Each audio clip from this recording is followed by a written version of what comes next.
If you're buying ground coffee, the single thing that you can do to increase the quality of your cup of coffee at home is to get a grinder and grind your coffee fresh before you brew it.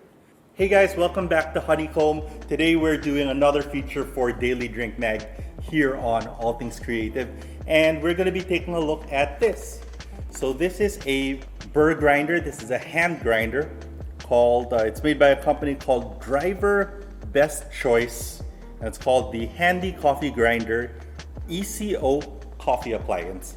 I have no idea what any of those mean, and I have never heard of this Driver brand before. This is our first time to try any of it out, so let's give it a shot. Now I will say, for disclosure's sake, that the grinder we actually used for the test is this one, and it's the same model. It's exactly the same, except this one was lent to us by El Capitan, who are the distributor here, and this is the unit that they've been using inside their showroom.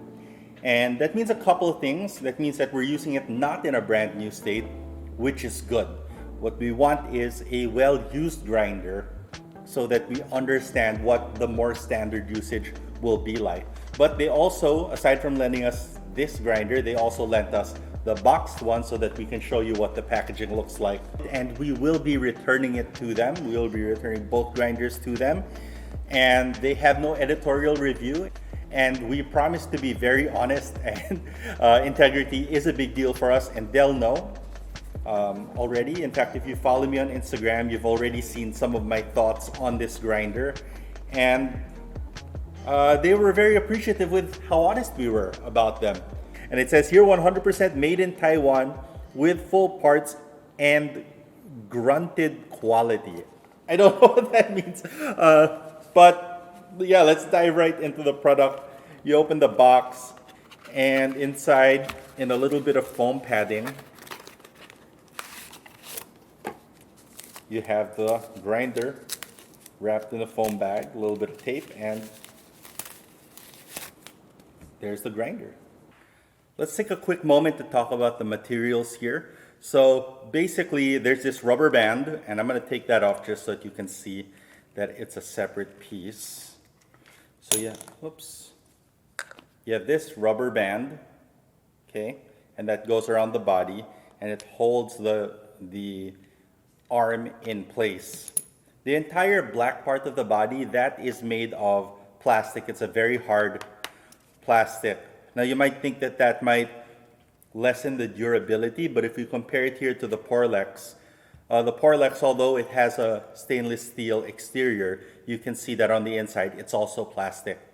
So, you know, there's a little bit more protection on a Porlex, but not that much difference. Sometimes I actually like plastic. I prefer plastic to metal because it bounces back. Whereas metal, if this thing gets deformed, it's almost impossible to get it back to the same shape. However, there's no world where you would consider the materials on this device to be premium. It gets the job done at an inexpensive price, and at that cost, we're using plastic, very hard plastic. Again, it will be difficult to destroy or damage this. You'd probably need to run over it with your car. It's not like you can sit on it and it'll get damaged. You can definitely throw this into your bag, and the plastic won't have any issues. The burrs are metal, of course, and the nut is metal, and then the base is made out of this hard wood.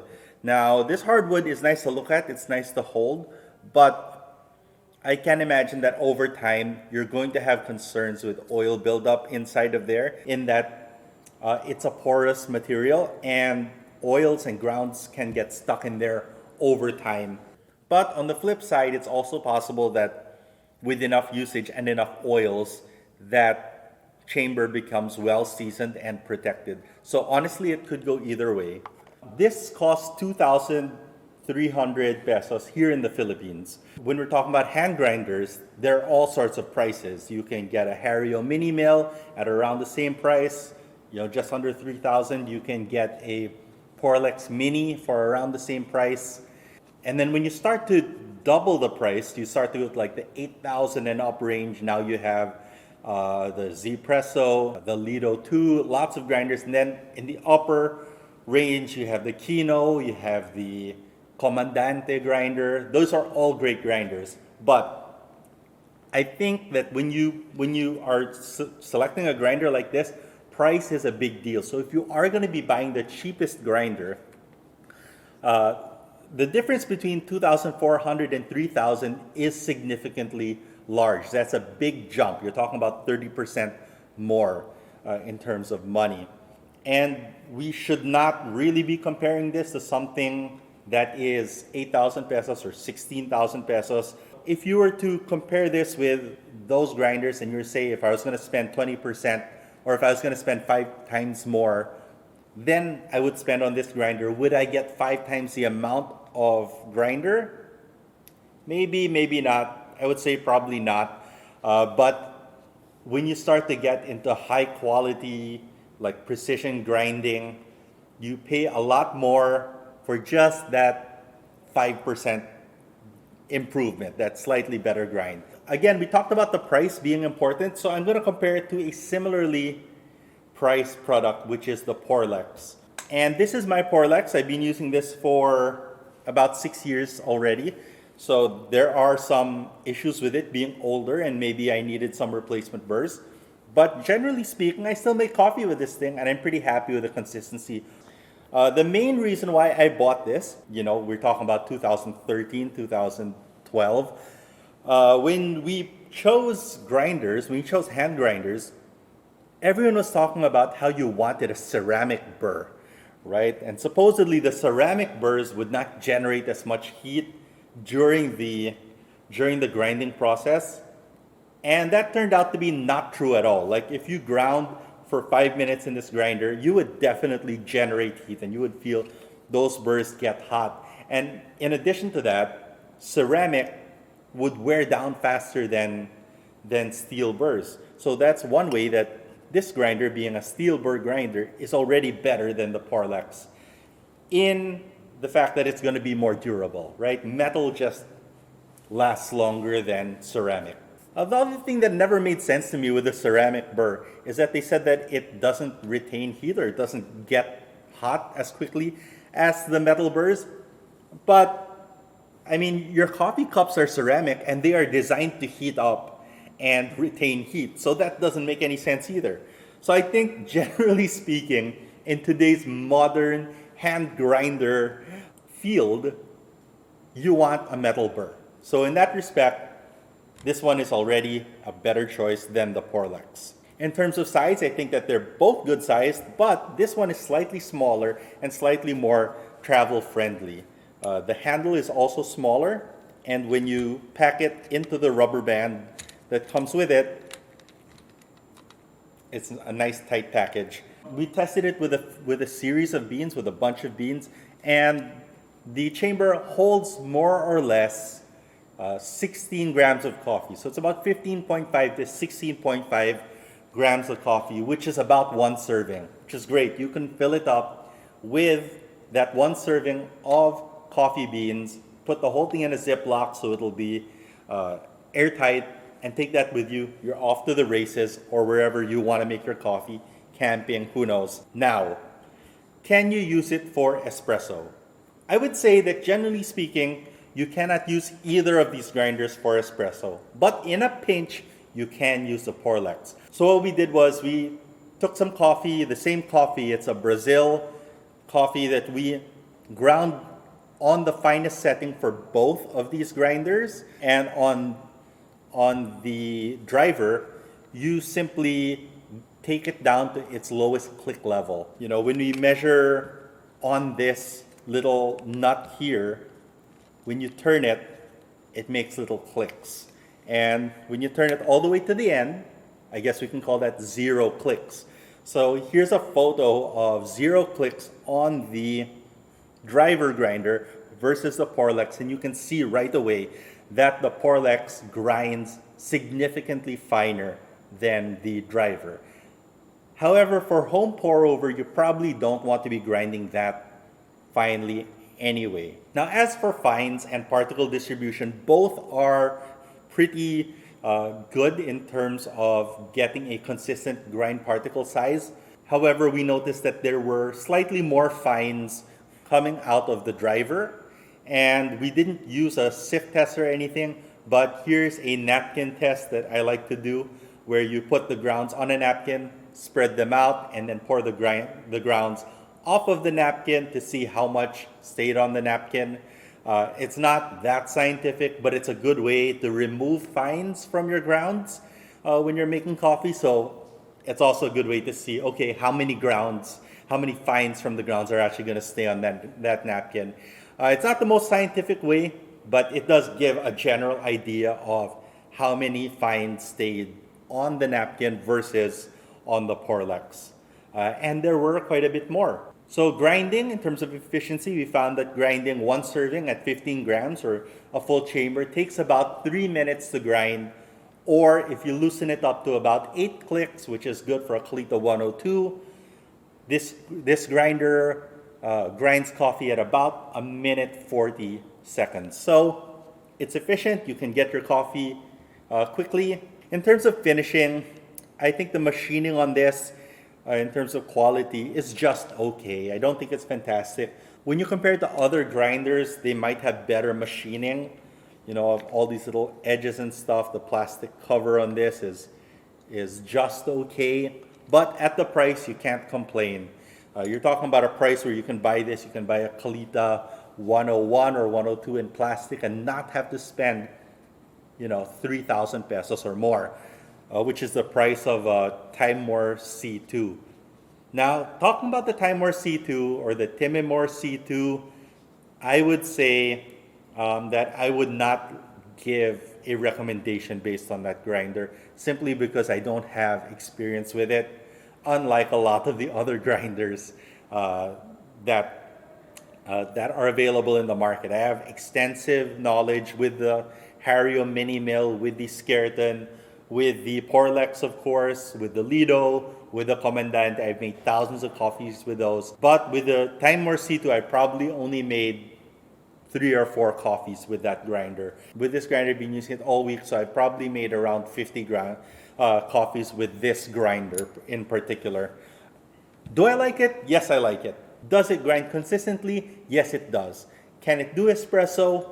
No. So I've ground here coffee for a Kalita 102, coffee for a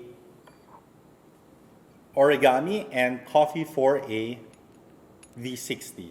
So Origami flatbed brewer, Kalita 102, more coarse, and here on its finest setting for V60 or Kono. V60 is at 0 clicks, the Origami is at 4 clicks, and the Kalita 102 is at 8 clicks. So for versatility, I'm happy with all of these. We've used it on all these brewers and I like them all. But finally, let's talk about taste and versatility. And for that, we are going to brew the coffee. To remove as many variables as possible, what I do is I grind with the grinder flat on the mat or flat on the table. Because usually when you're grinding, you'll do this, right? But when you're doing this, the coffee inside's moving around. People are different with, do they move their hand that goes on the knob? Do they move the grinder itself? And those are all variables. To remove those variables, what I like to do is put the grinder down on the mat or on the table and only turn the knob, trying to keep the grinder stationary. That way we'll have a more consistent grind and not have it change between sample to sample. All right, so with all that said, let's make some coffee with this grinder. And what we're gonna do is we're gonna make all 3 coffees at the same time with an optimal recipe for each of them so that we can taste them all side by side and give a good or not good result with each of them.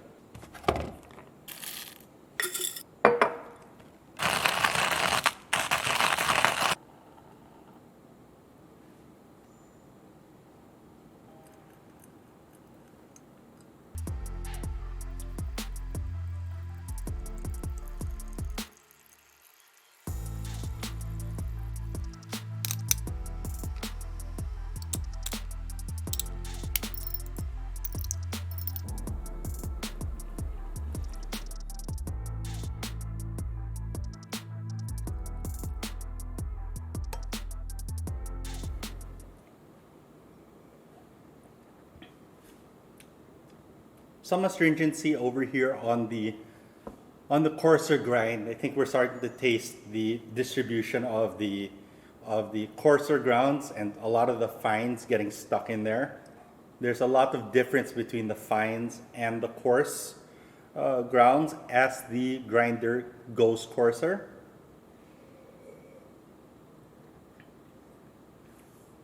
Right here in the middle we have the Origami. Nice and sweet, not astringent. I'm trying to stay away from taste notes and just on the balance of the coffee. I think this is pretty perfect. If you're getting an Origami, this is a good grinder. Yeah, flat bottom, high flow rate, that's good. Let's try with the V60.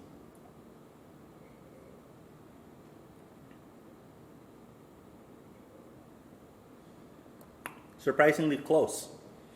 So I guess my verdict based on the quality of the ground and just like what comes out of the brewer. So personally, I do not prefer the coarser ground over here, that we're using for the Kalita 102 because of the amount of fines that seem to have gotten in there. More fines in a coarser grind means that there's a lot more variation in the grind distribution or the particle distribution on the coarser ground. Here in the middle, it's just right. So once we got the 4 clicks, I was very happy with it. There's a nice balance in terms of the amount of fines and boulders, what we call bigger grind particles. It's a sweet balanced cup. I think that this is an excellent grinder for the Origami. For the V60, it's good as well. There's not a lot of maneuverability because it can't get any finer. I like my V60s to be very fine. But is it acceptable? Yes, it's acceptable. If you're not playing around, if you're not trying to geek out on coffee, on grind sizes, and just want a really good cup of coffee every day, this is a good grinder. I will recommend it as a good pairing for the Origami and for a cone filter like a V60, that'll do well. However, on the Kalita 102, I find that the grind size that you have to use for this, which is slightly coarser than the other two, this grinder just has to vary the grind distribution for this particular brewer type. All right, so that's our medium scientific review of the driver hand grinder. To recap, I like it for general pour over. For travel, this is perfect. You don't want to spend too much money on a travel grinder anyway. It stores just the right amount of coffee for one serving. But if you have questions, please feel free to ask in the comments below and I'll do my best to answer them. I hope this was helpful. Again, grinder is 2,300 pesos, which is a good price. That's a really great price for this kind of machinery, this kind of equipment. I can recommend that you spend that kind of money. And again, should you spend the extra 20% for the C2? I don't know, maybe we can get a C2 in here. But again, if your question is, can you spend 2,300 pesos and get a good grinder for brewing coffee at home and get freshly ground coffee at home? The answer is yes. It's the driver hand grinder made in Taiwan. All right, this has been Daily Drink Mag. Oh, we are giving away the t-shirts. So make sure that you do comment your t-shirt size and your Instagram handle. Follow us on Instagram at Kosho, at Honeycomb Manila. And if you can, follow at Daily Drink Mag as well on Instagram. And that's how we're gonna contact you if you do win. Stick with us and tell your friends. Tell your friends to subscribe. It means a lot to us. All right, my name is Ko. I wish you good luck. I wish you good health. I wish you great coffee. Stay safe, wash your hands, and wear a mask. Peace.